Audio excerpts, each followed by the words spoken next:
Internet কার্যত বিচ্ছিন্ন, রাজপথ দখলে লাখো মানুষ, আর রাষ্ট্রের পক্ষ থেকে মৃত্যুদণ্ডের হুঁশিয়ারি। মধ্যপ্রাচ্যের অন্যতম শক্তিধর রাষ্ট্র ইরান এই মুহূর্তে দাঁড়িয়ে আছে নজিরবিহীন এক অস্থিরতার মুখে। শুক্রবার রাত জুড়ে তেহরান সহ দেশের বিভিন্ন শহরে সরকার বিরোধী স্লোগানে উত্তাল ছিল রাজপথ।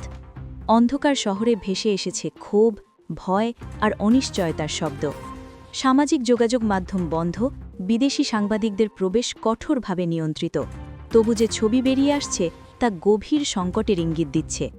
বিক্ষোভকারীরা সরাসরি সর্বোচ্চ ধর্মীয় নেতৃত্ব আয়াতুল্লাহ আলী খামেনাইর বিরুদ্ধে স্লোগান তুলেছেন। কেউ কেউ শাসন ব্যবস্থার অবসান ও রাজতন্ত্র পুনঃপ্রতিষ্ঠার দাবিও জানাচ্ছেন। সরকার বলছে পরিস্থিতি সহিংস দাঙ্গায় রূপ নিয়েছে। একদিনেই ৮ জন আইআরজিসি সদস্য নিহত হওয়ার দাবি করেছে তেহরান। কিন্তু হাসপাতাল সূত্র ও মানবাধিকার সংগঠনের বরাতে পশ্চিমা একাধিক আন্তর্জাতিক গণমাধ্যম জানাচ্ছে নিরাপত্তা বাহিনীর গুলিতে এখন পর্যন্ত ২ শতাধিক আন্দোলনকারী প্রাণ হারাতে পারেন। সরকারি হিসাবে নিহতের সংখ্যা ৬ দশকের কিছু বেশি। এই পরিসংখ্যানগত ফারাকি দেখাচ্ছে তথ্যের যুদ্ধে কে কতটা নিয়ন্ত্রণ ধরে রেখেছে।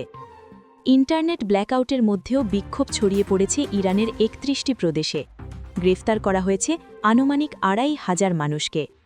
সরকার স্পষ্ট বার্তা দিয়েছে, দাঙ্গায় জড়িতদের জন্য সর্বোচ্চ শাস্তি অপেক্ষা করছে।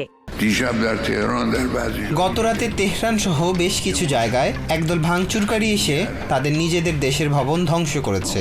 তারা এগুলো করছে আমেরিকার প্রেসিডেন্ট ট্রাম্পকে খুশি করার জন্য। ملت یک پارچه فکر سیاسیتون رو حضورتون رو با خون ইসলামী প্রজাতন্ত্র অসংখ্য মহান মানুষের রক্তের বিনিময়ে গড়ে উঠেছে। ধ্বংসযজ্ঞে জড়িতদের সামনে এই রাষ্ট্র কখনো মাথা নিচু করবে না, পিছু হটবে না। যারা বিদেশি শক্তির হয়ে কাজ করে এমন ভাড়াটেদের কোনোভাবেই সহ্য করা হবে না। একই সঙ্গে আবারও বিদেশি ইন্ধনের অভিযোগ তুলেছেন ইরানি পররাষ্ট্রমন্ত্রী। দাবি করা হয়েছে শান্তিপূর্ণ প্রতিবাদকে সহিংস রূপ দিতে যুক্তরাষ্ট্র ও ইসরায়েল প্রত্যক্ষ ও পরোক্ষ ভূমিকা রেখেছে, যা উভয় দেশই প্রত্যাখ্যান করেছে। এই টালমাটাল বাস্তবতায় নতুন করে উত্তেজনা ছড়িয়েছেন যুক্তরাষ্ট্রের প্রেসিডেন্ট ডোনাল্ড ট্রাম্প। শুক্রবার এক বক্তব্যে তিনি ইরানে হামলার সম্ভাবনা উড়িয়ে না দিয়ে বলেন, ইরান বিরাট সমস্যায় রয়েছে। এমন কিছু শহর এখন আন্দোলনকারীদের নিয়ন্ত্রণে, যা কয়েক সপ্তাহ আগেও কল্পনাতীত ছিল। ট্রাম্পের ভাষায়, যদি তারা অতীতের মতো মানুষ হত্যা শুরু করে তাহলে আমরা জড়াব, তাদের শিক্ষা দেব। বিশ্লেষকরা বলছেন, এই বক্তব্য শুধু কূটনৈতিক চাপ নয়, এটি ইরান যুক্তরাষ্ট্র উত্তেজনার স্মৃতিকে নতুন করে উস্কে দিচ্ছে। এর মধ্যেই সরকারের দমন-পীড়ন, ইন্টারনেট বন্ধ এবং রাষ্ট্র নিয়ন্ত্রিত গণমাধ্যমে আন্দোলনকারীদের সন্ত্রাসী আখ্যা দেওয়ার ঘটনায় তীব্র উদ্বেগ জানিয়েছে ইউনাইটেড নেশনস। জাতিসংঘ বলছে, তথ্যপ্রবাহ বন্ধ থাকলে মানবাধিকার লঙ্ঘনের ঝুঁকি বহু গুণ বেড়ে যায়। বেসামরিক মানুষের নিরাপত্তা তখন সবচেয়ে বড় প্রশ্ন হয়ে দাঁড়ায়। মানবাধিকার পর্যবেক্ষকদের মতে, বাস্তব সময়ে যাচাইয়ের সুযোগ না থাকায় নিহত ও নিখোঁজের প্রকৃত সংখ্যা আরও বেশি হতে পারে।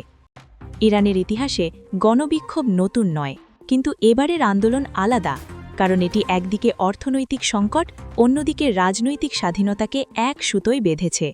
রাতের অন্ধকারে যে মানুষগুলো রাস্তায় নেমেছে তারা শুধু প্রতিবাদ করছে না, তারা জানাচ্ছে অস্তিত্বের দাবি।